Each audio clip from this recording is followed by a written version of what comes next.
Popular Culture Resource Team. How can I help you? And back joining us in the studio for Popular Culture Research Team is Eugene's. Oh, Eugene. Eugene, hello to you. Hi, guys. Happy Friday. Eugene, do you take a lot of selfies? Yeah, of course. You do? Yeah. Did you take the eyebrow shots Yeah, photo? I tried. Oh, you did? I tried. Did you send but it? failed. Did you send it? Oh, no. You should have sent it. Oh. It's I failed? don't have You failed it? Yeah. Then we're going to use that as a photo card. No way. That's a, I would have sent it. was it goodness. was it worse than Wow. this one here?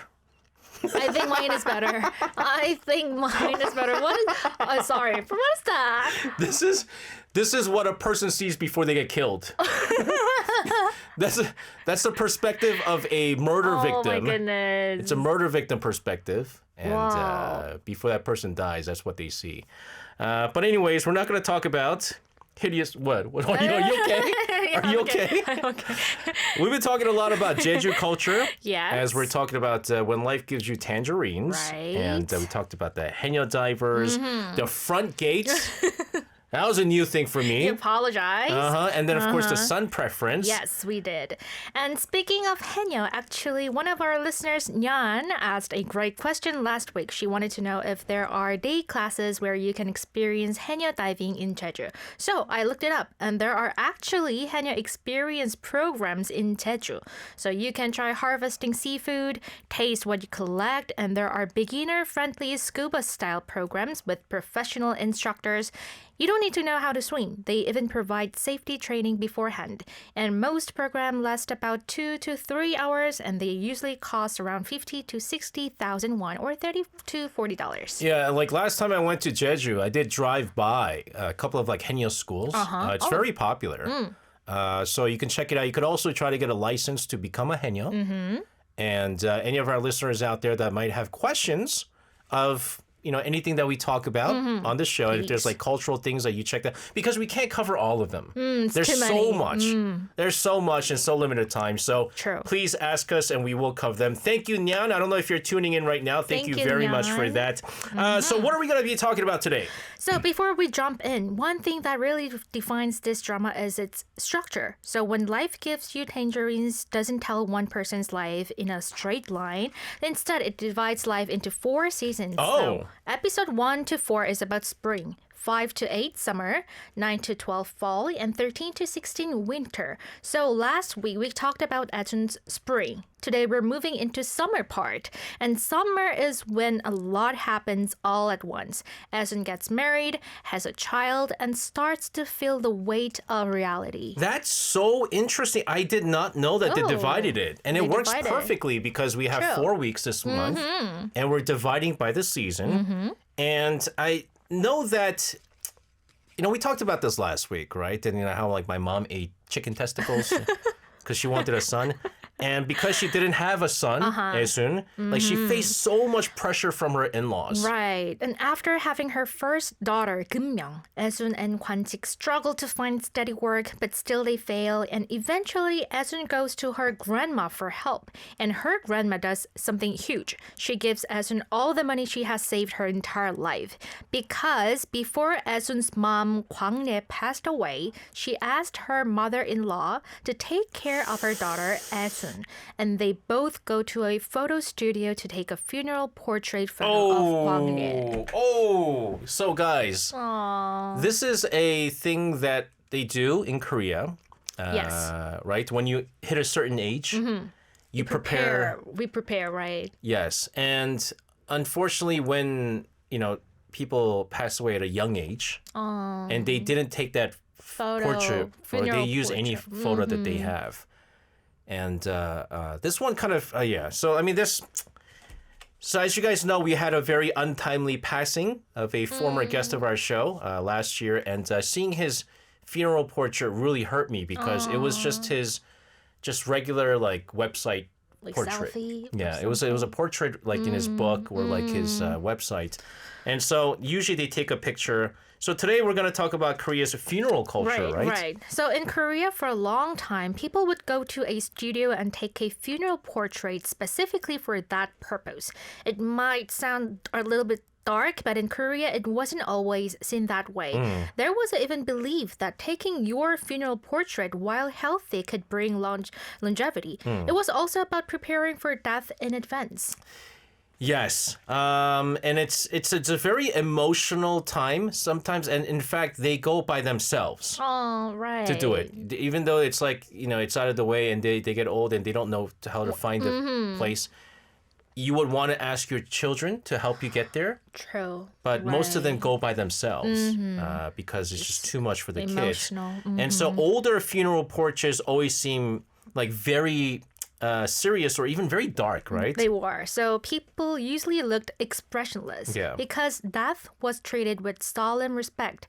But today that is changing. Many people smile in their funeral portraits now or simply use a photo that best represents who they were in life.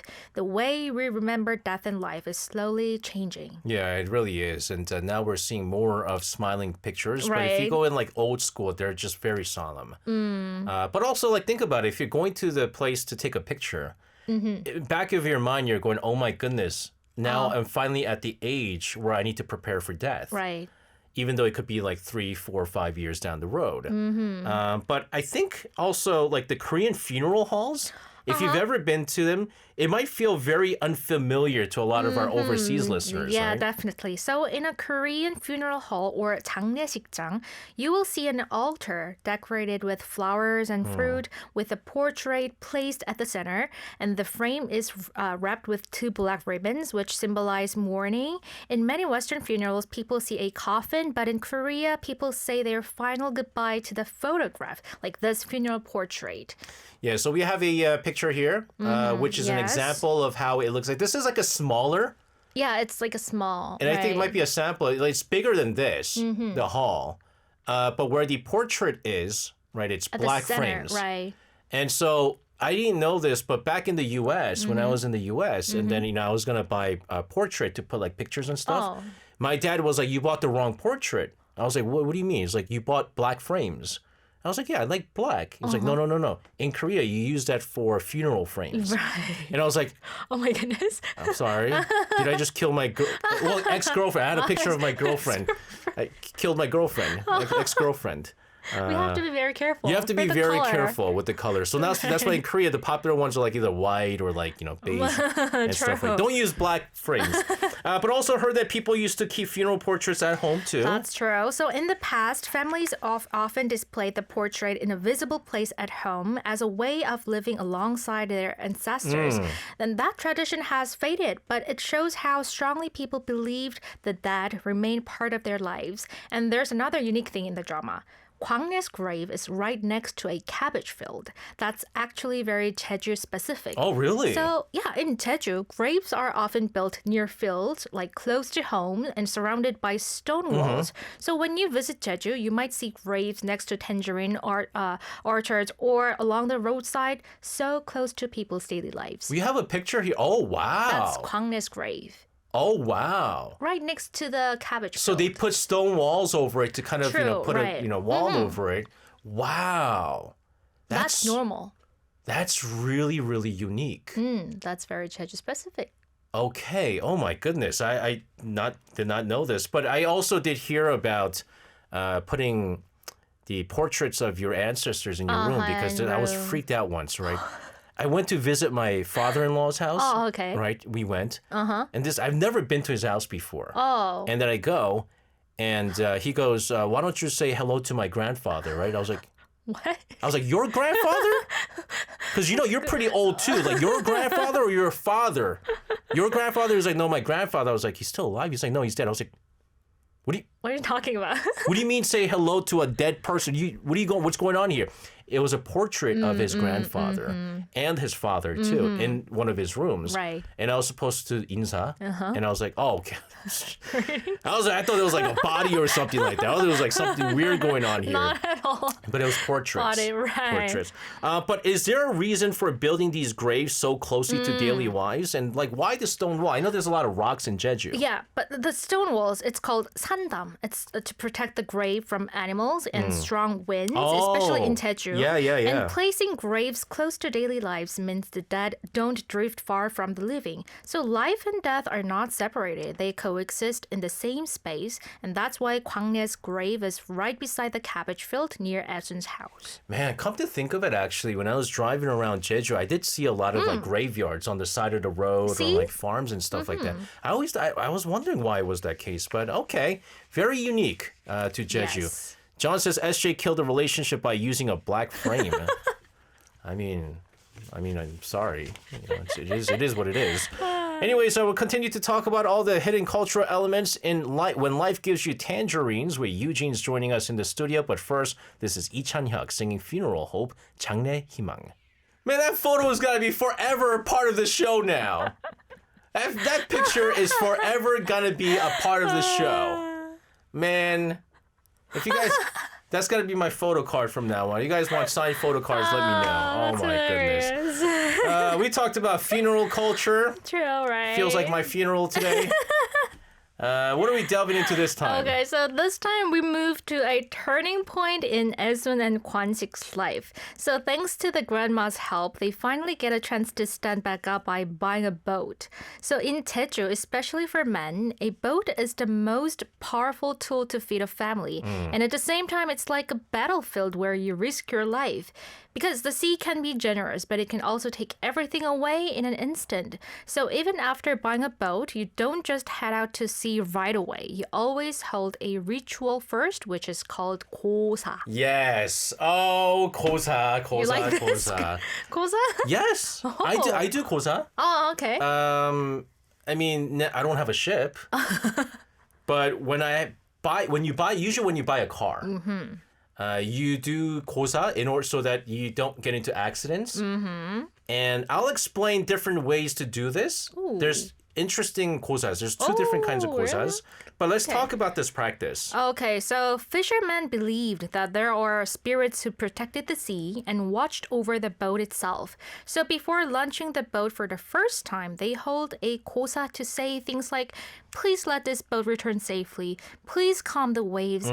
Please let us come back with a full catch without accidents. So how does kosa actually work? Let's explain this. Okay, so if you watch the drama closely, the first thing you will notice is the 5 colored flags on the boat: red, yellow, blue, green, and white. So in traditional Korean belief, these colors represent the 5 elements that make up the universe, like wood, fire, earth, metal, and water. So having this 5-colored flag in the boat means that the whole universe will protect the boat. Oh. There's also a scene where Kwan-sik is slightly struck with tree branches, and that's not punishment. It's a symbolic act to shake off any bad energy that might be clinging to him.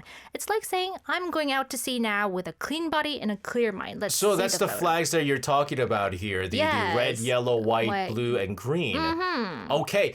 So it's kind of like, I don't know if you know this, but like in Western cultures, when they take a ship out to the sea for the first time, they break a champagne. Oh. A bottle of champagne. Is that kind of ritual? Yeah, it's or a just kind of ritual too. Oh. It's like a ceremony and like ceremony/ritual too. Oh. But here, I mean, you got a whole on table full of stuff here. You got food and all that stuff, right?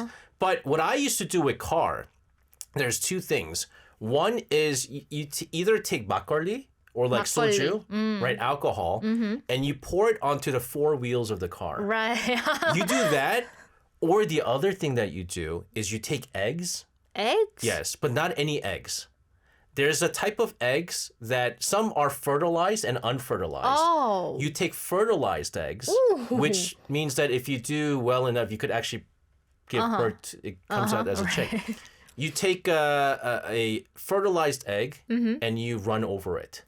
Oh, but Run over the egg. Oh. So what that's saying is that now you've technically killed a living being, you won't crash into anybody and kill anyone else. No one else will now I didn't die. know that. So That's my dad taught interesting. me this, and I did this, and maybe that's the reason why I've never got into a car accident. I don't know. But the food on the ritual table, it looks very carefully prepared. It really is. So you will usually see a pig's head, rice cakes, fruit, clear liquor, and freshly cooked rice. So people believed they had to show the utmost respect to the nature first. And after the ritual, they throw some of the food to the sea. So this is for the dragon king or sea god, and also for spirits who may be drifting through the water. And once it's over, the entire village gathers and they celebrate together and share the food. Yeah, it might scare off a whole bunch of people when you see like a big giant pig head. Right, the ritual. Yeah, Big head. It's a big head of a pig. It's an actual pig, and sometimes they'll take envelopes, put it into the mouth. Right, as an offering. But this is not just for boats. People hold kosa's rituals for, like, again, new cars, as I mentioned, but filming dramas, movies, even opening up a new restaurant. That's right. So kosa is not unique to Jeju. It is practiced all over Korea. People do it when they buy a new car, move into a new building, open a shop, start business, start construction, and yes, before filming dramas or movies. Koreans tend to be very careful at the start of anything new. Yeah, exactly. And so this is something that you see even in, like, baseball season begins. Right before baseball season begins, all the players get together and they do the kosa. And I remember talking to an American player on the Doosan Bears first. His name was Chris Volstad. He was like, yo, SJ, I did some ritual stuff at the start of the season. There was a big, giant pig head. What's that all about? And I was like, it's part of the whole thing. Right. So let's talk about, we talked about the car ritual, right? Kosa ritual, filming kosa. Let's talk about how other stuff are done. Okay, so for film sets, the offerings are placed in front of the camera or the set. And what's interesting here is that religion doesn't really matter here. So whether someone is Buddhist, Christian, or not religious at all, everyone joins in. Yeah. And that's why kosa is closer to culture than religion. It's more tradition than religion, right? You're not like calling on the ghost or anything like that. It is just like kind of it's almost like a superstition sometimes. But also I heard that people are very careful about their behavior before the kosa happens. Before a kosa, they are. So before a ritual, people avoid places considered impure, watch their language, and try to keep both body and mind as clean as possible. It's all part of being cautious, not wanting to invite bad luck. And through these kosa scenes in the drama, we see how people approached and respected nature and how seriously they treated life and death. Yeah, so when they're doing kosa, no one is like joking around, no one's fooling around. Actually, the whole atmosphere is kind of intense. And once the kosa is done and over with, and you have you did the whole ritual, sometimes again you put the envelope into the pig's mouth, and that money is for whoever's to help out whoever's doing this, and then afterwards it's like festival, and you like laugh and celebrate while you're doing it. It's very calm. It's solemn, and it's very respectable. True. Crash Override says, then why do so many Christians get spooked by ancestral offering? Because this isn't an ancestral offering. This is not anything to do with like ghosts or spirits or anything like that. It's more just, traditions, right? Anyways, we'll continue to talk about all these hidden cultural elements within this particular drama we're talking about, When Life Gives You Tangerines. But first, this is Hong Isak with The Sea, 바다야 안녕. That's these two songs. Anyways, we've been talking about all these interesting hidden cultural elements. We talked about funeral. Oh, by the way, speaking of funerals, you have been to funerals, right? Several times. Unfortunately for me, nowadays it's like more than weddings. I have more funerals to go to because like friends, parents, or whatever. But so they say. One time, I went to my coworker's father's funeral. Coworker's father. And I went there, and I really like the funeral food.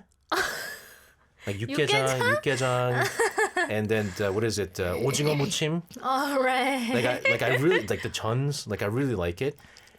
Dog, and you drink. And I was drinking. It was like all these like anju kind of like foods. And I drink, and then I was a little bit tipsy, and I was talking to people, and I laughed out loud. And then I was like, oh, oops, I shouldn't have done that. But actually, they were saying that depending on how the person passed away, you're actually supposed to be loud and laughing, almost kind of like celebrating their life. And so because that person, died of old age, it was okay to laugh and, drink and stuff like that. But if that person died of, let's say, untimely death, tragically, then it's supposed to be very solemn. So it's like, depending on what kind of funeral it is, you're supposed to act in a certain way. And also in the funeral, having a meal is not an option. You have to have that meal. Yes. It's good. Like even just a spoon, right? I mean, just have it. And you always give money, right? We give money and stuff like that. And there's a way you're supposed to write it. There's on the back of the envelope, you write your name top to bottom on the left side. Something that I learned. And you don't always bow. Sometimes if they're a Christian family, they say don't bow, just, offer a prayer and things like that. Right. So it's still little things that I have to learn. But of course, going back into this drama, curious as to what stories we're getting into, almost feels like we're experiencing Esun's everyday life and culture along with her, right? Right. So, and some time passes, Esun becomes the deputy chief of her village. Oh, and really? Yeah. And then there's this scene where she raids a social dance hall. So back then, women were not allowed to go out and dance. And I think a lot of listeners might wonder, why was something like this so strictly controlled back then in Korea? But at that time, Korean society valued family for more than the individual.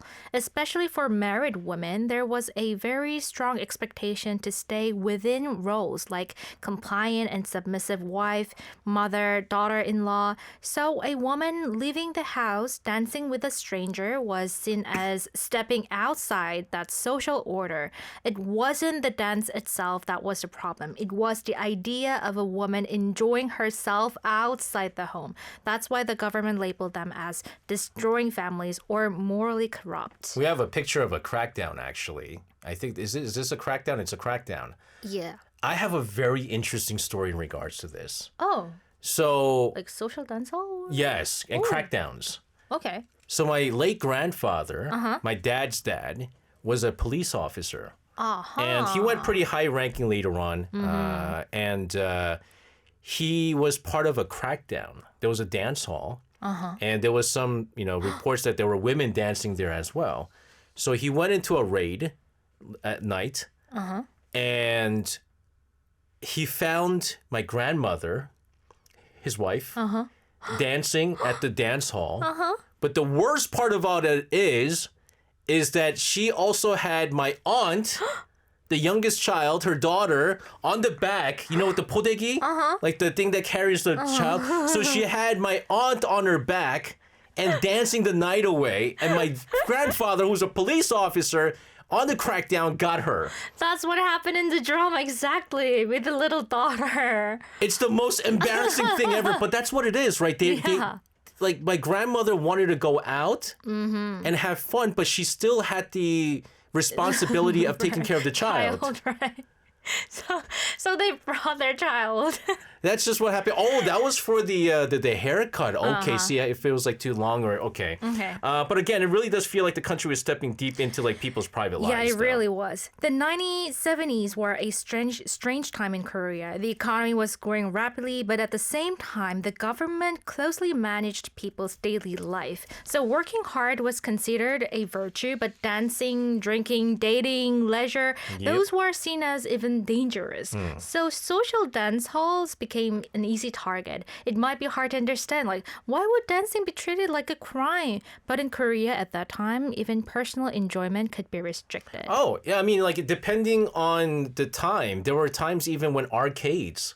Nowadays everyone goes to arcades, right? Coin 노래방, the crane game. But back in the days, if you went to arcade, you were considered as a gangster, a thug, not so good students. And so I was never allowed to go to arcades because they said only bad people go there. And so they were looked down upon in society. And that's why Esun raids the social dance hall. It was her duty as the deputy. Right. And here's where the drama gets really interesting. When Esun raids in the dance hall, she finds Younglan, the wife of the village chief.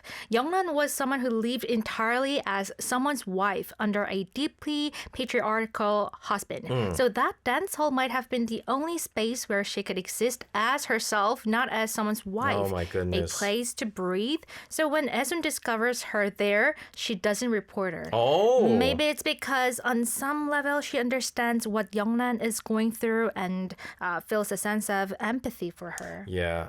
But were there other things that were controlled or restricted by the government back then? A lot. So under the banner of maintaining social order, the government even regulated people's appearance too. And one famous example is a crackdown on long hairstyle. So men with long hair were seen as rebellious or too feminine. So police literally walked around with seizures, stopping people on the street, and if your hair was too long, they would cut right away. Women were not exempt either. There were crackdowns on mini skirts. Yeah, so actually the picture that we were, the photo, it was not a crackdown on a dance floor. It was a crackdown on the hair length.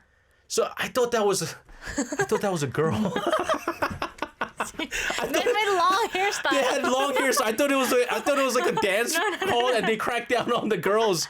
They had like women dancing, but it was a guy. And he's holding, that's a scissor. Right. Oh my goodness. And everyone's like looking at them. Look at them smiling. Look at the guy smiling.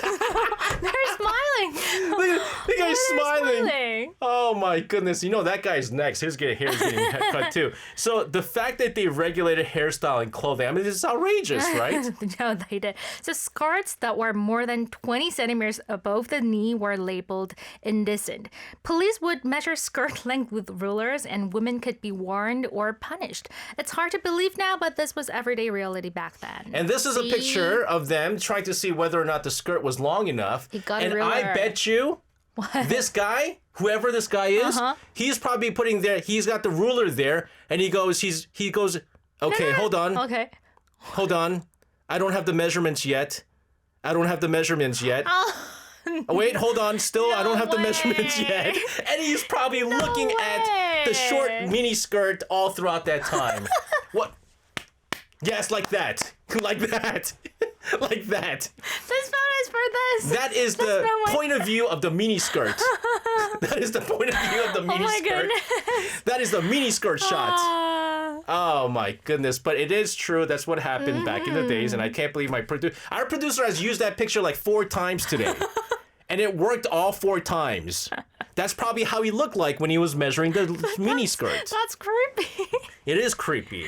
But do you think people actually agree with those rules back then, or were they just like kind of afraid to speak up? That's what I mean. I cannot imagine living at that era either, but some people genuinely believed discipline and order were necessary for the country to grow. So remember, Korea was going through rapid economic development at that time, and stability was seen as more important than personal freedom. But at the same time, there were definitely young people who felt suffocated. Even if they couldn't grow their hair long or wear short skirts, they still found ways to express themselves. So even though the government tried to control hairstyles and skirts, they couldn't control people's desire for self-expression. And I think that's what makes this era so fascinating. It shows how culture finds a way to survive even under pressure. You know what was interesting is I was looking at some old photos of my dad. And my dad was a really good-looking guy when he was young. And he had long hair.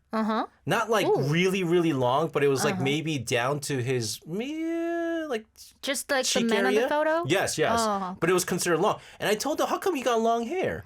And he said before this, they used to crack down on the hair length. And so when they stopped cracking down, a lot of guys started growing their hair because it was freedom. Now they can grow their hair out again.